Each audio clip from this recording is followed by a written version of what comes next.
You got a reason to dance. You got a reason to dance. Hey, come on. We come to do our dance and magnify him. Hey, we come to do our dance and give him praise. Everybody in the house, say, we come to do our dance.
Good evening. Good evening.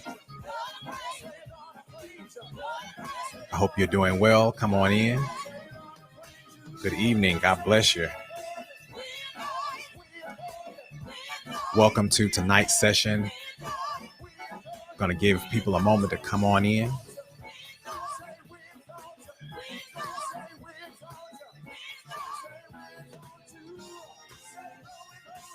Good evening. Good evening. Welcome.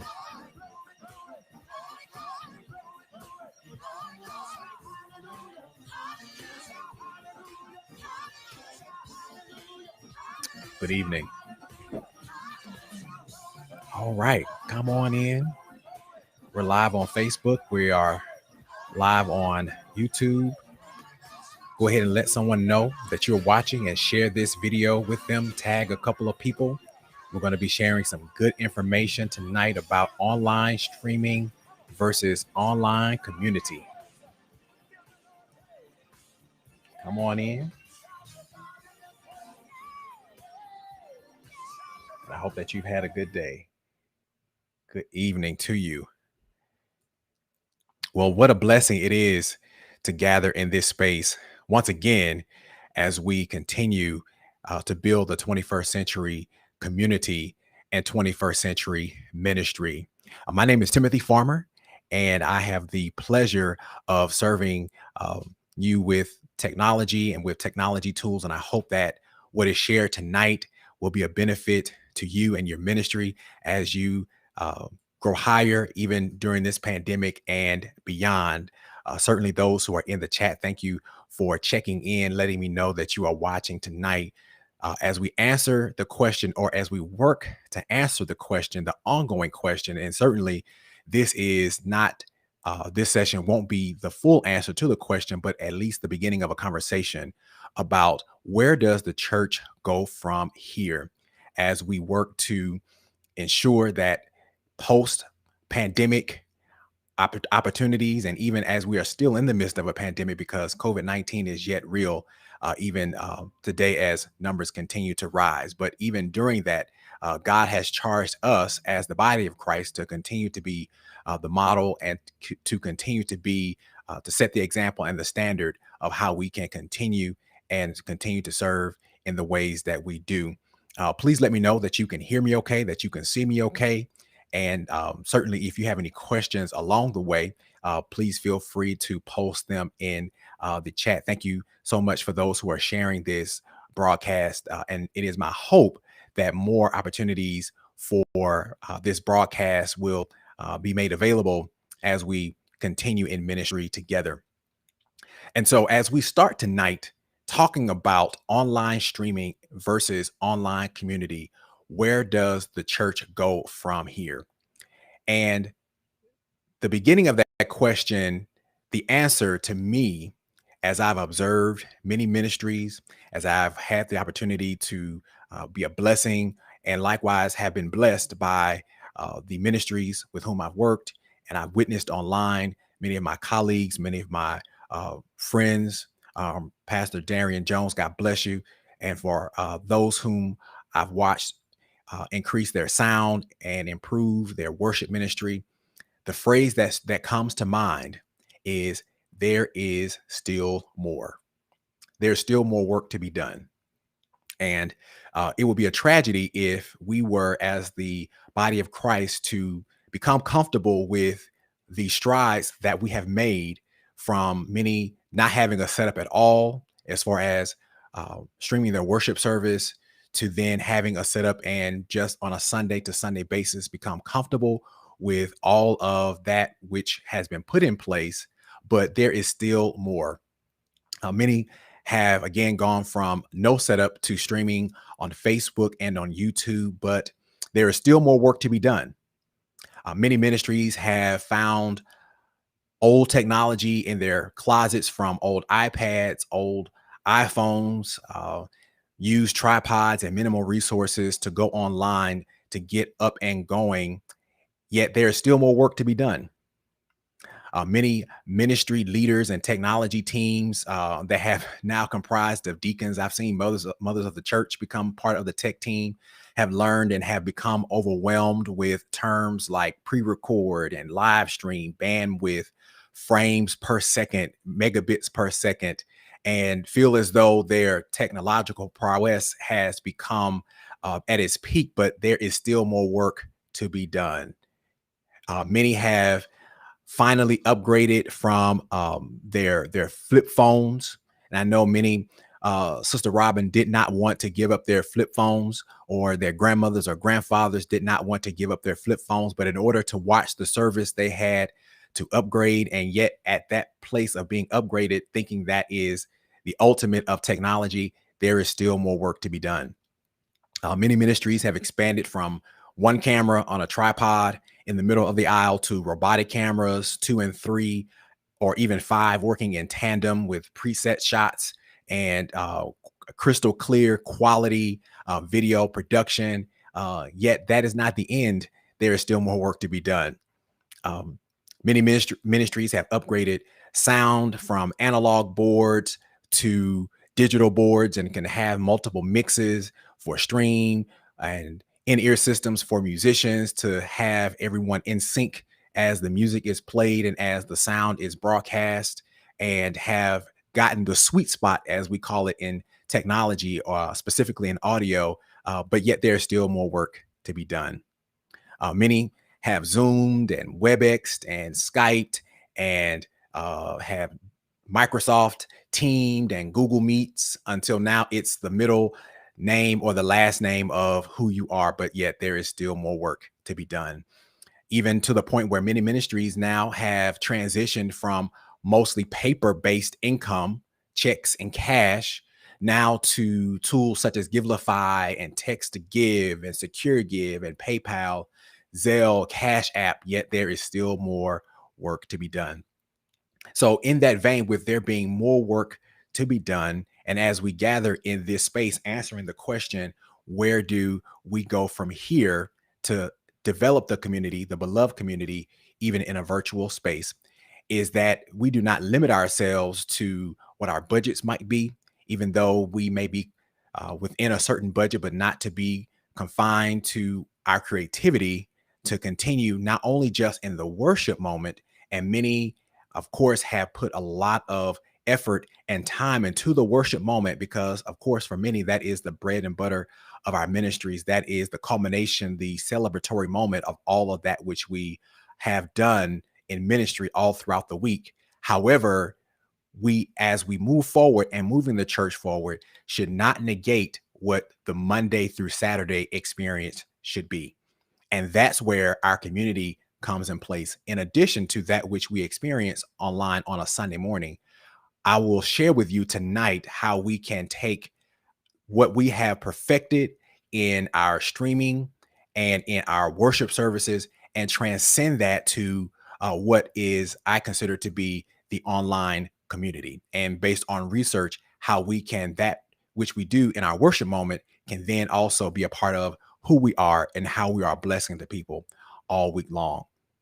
So, with that being said, I just want to share as I go further and give you ultimately some tools and some resources to help in this regard. And I know that tonight's audience comprises of those who are experts in ministry, all the way down to those who are novice in technology ministry. And so, my goal is to share and meet everyone in the middle as it relates to tools, resources, and best practices to help move us beyond where many of us have reached as it relates to online ministry. And of course, also, please feel free in the chat. I'll be answering some questions tonight if you have those that are burning on your heart relating to what you are already doing that will help you to continue in the technological work of ministry. But I want to share just a few details with you, a few statistics with you as it relates to online ministry. So, since the pandemic and having the opportunity to survey several churches, there are, from the point at the beginning of the pandemic, having no means of online worship or a way to connect with people online, whether it be through social media or through their website. Over 700 churches now have a way to connect with people online and have gone online. And within those 700 churches, the number 43,000 comes to mind. And in response to the survey that was sent out to several churches, as a result of them going online, over 43,000 people have given their lives. And of course, globally, that's much larger, have given their lives to Christ through social media, through church websites, and other media outlets. Back to the online giving from paper-based, many have, I would say most, based on research, have transitioned to at least 50 to 60%, if not more, of their giving being online based. And now, as many churches are re-entering their sanctuaries, then looking at the return rate at current, the return rate is around 30% of those who are returning members, as well as any new in-person congregants. And so that number, of course, is going to continue to fluctuate as things or different variants of the coronavirus continue to unfold, even as we review and evaluate that as it relates to the church. So, where do we go from here in terms of developing ways for people to connect? And so, online streaming is primarily our way of bringing the gospel to people in a way that otherwise many would never have experienced. So, in bringing the gospel to them, one of our ways of ensuring that we have community is providing a means by which they can connect to our ministries. Uh, Online streaming in a one-way dialogue or one-way street is really considered to be church TV, or just a way for people to watch you. But then, how are you providing ways for people to engage? And that ultimately answers the question of how we can continue to move forward as a ministry to ensure that people are connected with who we are and what we do in ministry. And I'm going to provide you with several tips tonight, as well as provide you with some resources online to which you can do that. And this, in a sense, is also part one to what will happen to provide ways of which the online streaming experience can be extended from the vantage point of community, and then get even going on into discipleship. And so, one way of providing people with opportunities to connect with your ministry, and some of them will be basic, and I'll share a few advanced ones as well. And of course, feel free to inquire in the chat more. But one way, with your starting with your online service, that which has already been put in place, whether it be on YouTube, Facebook, on your website, in the places where people are chatting or placing comments in and during your worship service, wherever you stream on that platform, it is certainly critical at this point, not just, and I know many ministries, as I've observed, to uh, respond or to post in the chat, "Good morning, we're glad that you're worshiping with us." And then also just chiming in, putting in the sermon points. But one thing you want to make sure that you're doing, and I don't want to take for granted, even though many people are commenting, is making a way to connect with individual people, even in the comments of your worship service. And one way to do that is to call people out in the chat. Example, if a person whom, especially if it's a member who has been out for a while and they're watching online and they comment, and you, as the person on the media team, or this can be recommended to your technology team, is to make sure, as a way to engage and to develop the community and making a personal touch to people, is to identify a way based on their comment to respond where you are actually putting their name in the comment. Meaning, if that person hadn't been a part of worship service, or they've been sick or ill, or if they are a person whom you've noticed a name that you've never seen before, is to make the personal touch and the personal connection to then in that comment, "We're so glad, Janice, that you're worshiping with us today." Or "We noticed that we're so glad, we know that you've had death in your family," or whatever you would want to share where the other members of the chat can see and respond to that particular person while they are online.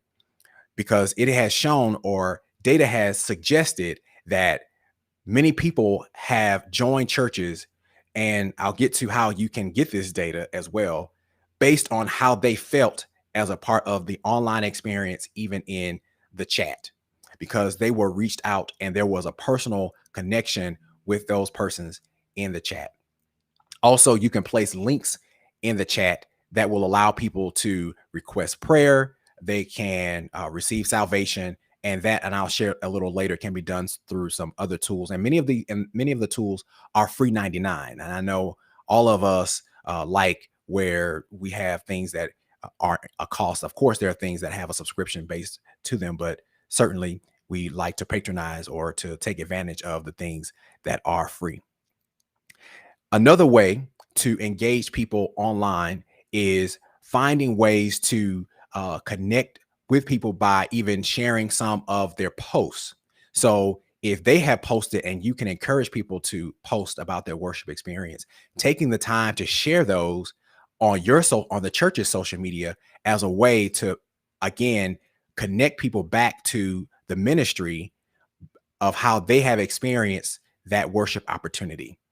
And those people whom you share their experience, or if they use the church's hashtag, and then the someone from the media team or whoever is watching online, go back and then find those who have either tagged or have used the church's hashtag as a part of their post about their worship experience, then sharing that, having that as a way to not only make a personal connection with people, but then also sharing their stories.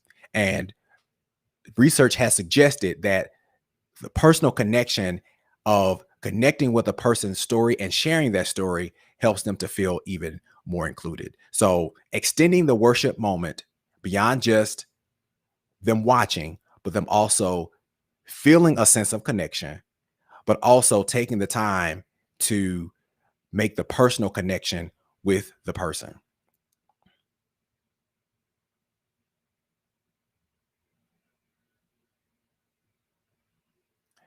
In addition to the online worship experience, is having, as a part of that moment, a way for a person to, on your church's website, to have a way for them to encounter the worship experience in a way that they would experience it in the physical worship space.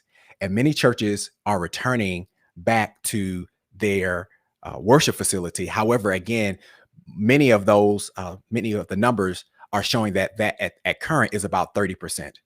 So another way to extend and taking the church to the next level of online community is making the experience of worship, as well as other engagement experiences, even on your website conducive in a way that they would experience it in their real time or in-person space. So just like how people are returning back to the church, creating a space online that will also give those who are still virtual a way to experience it in the same way. And I covered this a little bit back at the beginning of the pandemic, but it is certainly a way to take your streaming experience to develop a sense of community and connecting with people. And so, what I want to share with you is an example of a virtual church environment and a way for your church simply through their website, your current website. And if you don't have a website, I'll be sharing that as well. But certainly creating a way for the online viewer, the online member engager as a way for them to connect with your site or connect with your ministry and not just view, but also engage. So here is an example of a virtual church that gives the same experience that a member who is virtual would experience as if they were actually in person. And this is at Cascade United Methodist Church. Shout out to Pastor Dr. Kevin Muriel, the senior pastor at Cascade United Methodist Church. So for a person who is either in person or who is online, getting the same experience to then not only have a quality worship experience from viewing, but also have a quality experience from engaging. And this again is simply just adding a page to to your homepage or to their site. So including opportunities for hospitality, of ways to connect first-time guests as well as members, and any type of literature ultimately that you would make available upon entering the building through the greeters or the ushers or the hospitality team, and then including ways for people to connect with Christian education. And this is done through a page on the website, but also through free forms that are created by Google that on the back end is capturing this information. So not only are people experiencing a flow of a worship experience online, in addition to just watching, but you're capturing information on the back end, such as email addresses, phone numbers, and also identifying ways by your form having the question, well, how did you hear about our ministry? And gathering that data in order to know how to best meet the needs of those who are connecting.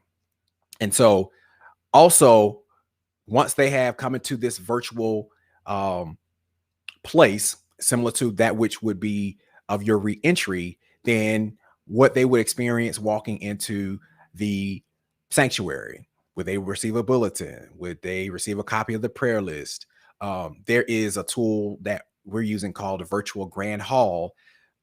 Whether you call it a lobby, a vestibule, a narthex, is a way for you to greet the other congregants in a virtual way by recording a video, and they all populate in one space. And if you want to know more about that, just type that in the chat. But then on to their live experience. So even before they got to the worship experience, there were opportunities for them to engage versus just watching. And so if they would like to be a part of the conversation, joining. So then this then takes them to where they can view the service outside of just watching it to actually participate in the conversation. And of course, opportunities for them to give, and then ultimately ways for them to, in Christian education or in Christian discipleship, become a member, or for them to leave feedback, request prayer. And this then draws a person in to the experience based on, and some churches even have this as their homepage as a way for people to have the interactive experience at a basic level of connecting with a ministry. And again, this is done very easily through tools such as Google Forms.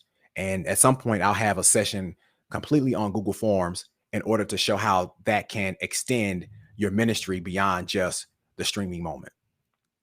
Also, if I wanted, or if a ministry wanted to extend a page or have a page like this on their site. So if the website isn't your lane at your ministry, this will be a great opportunity to connect with whomever does your site, to just create an additional page, use some pictures, and then create links that will take people to places where they can connect through providing information. And then ultimately, there's a follow up with them through someone from the intercessory prayer team or from the pastor or the pastoral care team for those persons to feel connected with that ministry.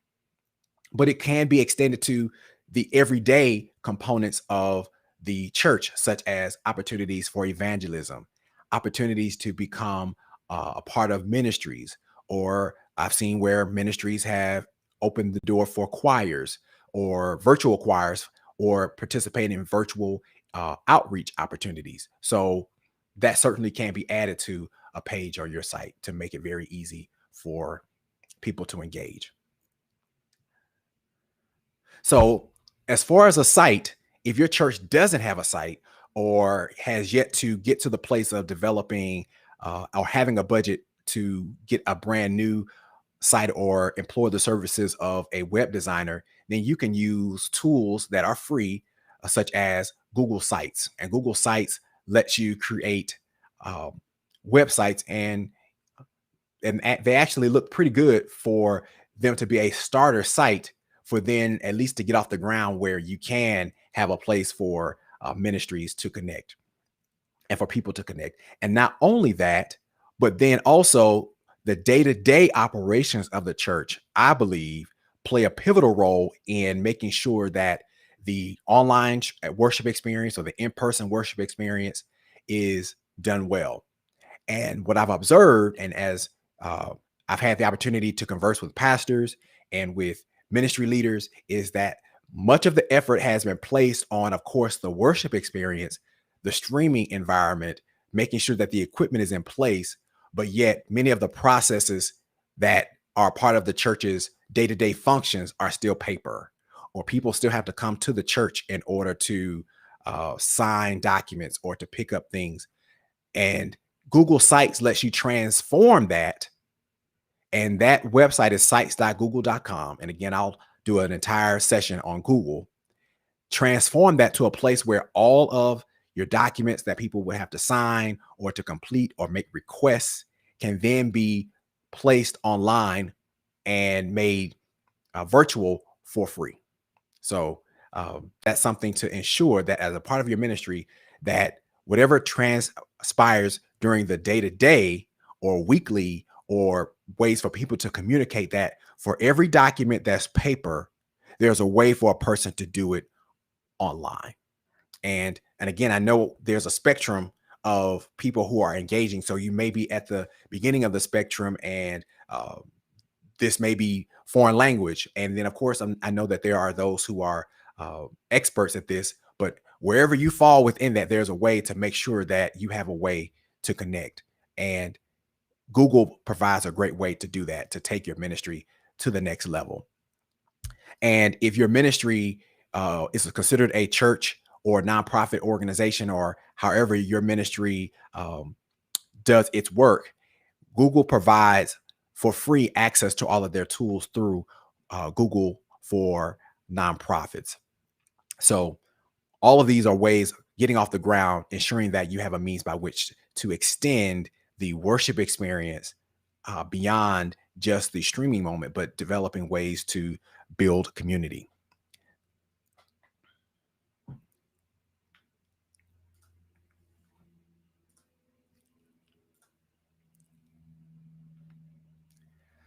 Some additional ways to help build community is how your worship service, if you're streaming online, whether it's live or if it's pre-recorded, or if you've already re-entered your worship space, is to take the opportunity to evaluate your worship service, and maybe even, of course, use data from how people have watched uh, your worship service to format it in a way, your worship service, where it's not the same as what was considered your worship service in the live moment before the pandemic, especially if you are working to maintain a certain audience or a certain amount of people who are you are working to connect with, going to the next level. And so in doing so is evaluating how that service unfolds and taking the time to look at some data. And this can be data from your viewership on YouTube, Facebook, to see where people are coming into your service, how long they're staying, and then how long your worship service is. I know many have conformed advisedly, so their worship service to a much shorter uh, broadcast. And so going back into the physical space is ensuring that there's a happy medium between that which has been abbreviated from the online experience to for the reentry experience. And as far as that worship experience, one thing that has, based on research, been helpful with um, maintaining and helping and your audience to stay engaged is to do what is called you hook them first and then intro second. So find a way to open with some type of, whether in your countdown, a way for them to engage, whether it be to have a graphic that shows, be sure to share, be sure to connect on our website, visit us in our e-church or meet us in our e-church. Having those items, whether it's one slide or if you have multiple slides, as a way to be at the beginning of your broadcast, whether it be live or pre-recorded, to connect with them first, then open up your service. So there's a way by doing that you have uh, caused them to connect with your ministry in a way that will then keep them connected even thereafter. Also, during the service, you hook them first, intro second, and then midway through your service, then hook them again. Because of course, and I grew up in the Baptist church where you had people who came to church after the devotion ended, and they knew that devotion was going to be long, and it was going to be 20 or 30 minutes of the beginning of service. So I'm going to get here right after that for that which I want to make sure that I experience. And so take the time to hook them again of connecting with your ministry in the middle of your virtual worship service. And then make sure whatever you do is, if you're capturing emails, if you're capturing phone numbers through the Google Forms, or if you're capturing them um, through your website in some kind of way, or in your broadcast, is that you take the time to follow up. And the follow up in the forms can be set and done automatically.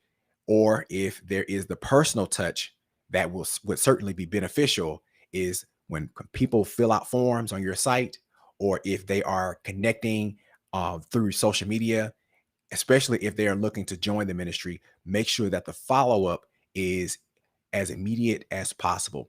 The next segment of this will be based on discipleship. How do we move forward with our virtual community and ensuring that the discipleship opportunities are ways that will not only draw them in, but also keep them connected and help to walk along with them in their journey of Christ. So, with that being said, a couple of things that even outside of just online community that have come up that I want to make sure that I share is always ensure that there is quality hospitality, whether you are in your building, back in your building, or if you're still worshiping virtually, having volunteers to connect with people via your stream, or if they are gathering after. And the site that I mentioned earlier, where there can be a virtual lobby or virtual, we call it a grand hall, is called Flipgrid, FLIPGRID.com. There is a way in that site where as people are recording videos about how they enjoyed the worship experience, then the virtual hospitality team can then respond via a video, or they can respond in comments of how we were glad that you worship with us today. And then finally, you want to make sure that you are in this season, as you are re-entering and planning, and as you are budgeting, make sure, thank you, Brother McDaniel, for posting that in the chat, flipgrid.com. A couple of things you want to make sure that you are doing. One, as you are planning again during this season, many ministries are preparing their budgets for next year. So this is the opportune time, as you're taking your ministry to the next level is to develop a technology budget. So if you've spent a significant amount on equipment, take into consideration that that equipment is going to have to be maintained. Also, this is the opportunity if your church has an upcoming insurance renewal, make sure that you are considering and working with your insurance provider to make sure that that which has been acquired is properly insured from an equipment standpoint. And then as people are re-entering and engaging and using the online tools such and also using network tools such as Wi-Fi, or if they are using any type of network, that your insurance includes a component that covers the ministry for cyber attacks or malware.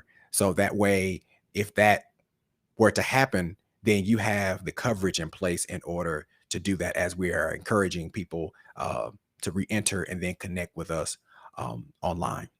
So with that being said, this is part one of online streaming versus online community. Where does the church go from here?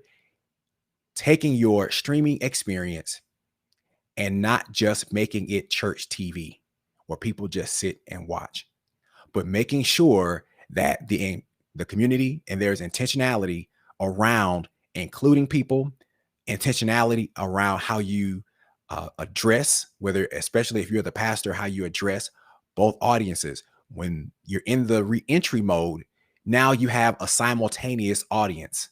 So in that simultaneous audience, finding the balance in the preaching moment, finding the balance in the entire worship experience that includes everybody in some way or another, whether it be through the chat, and then also providing a way through your website for people to connect and remain connected, of course, keeping it updated, but finding a way to replicate the same online experience online for those who would want to have that same re-entry feeling, yet they're in that virtual space.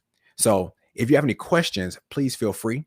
You can email me. My email address is info@farmertechgroup.com, info@farmertechgroup.com, or you can post your questions even after this broadcast in the chat, and I'll be more than happy to address any questions that you may have.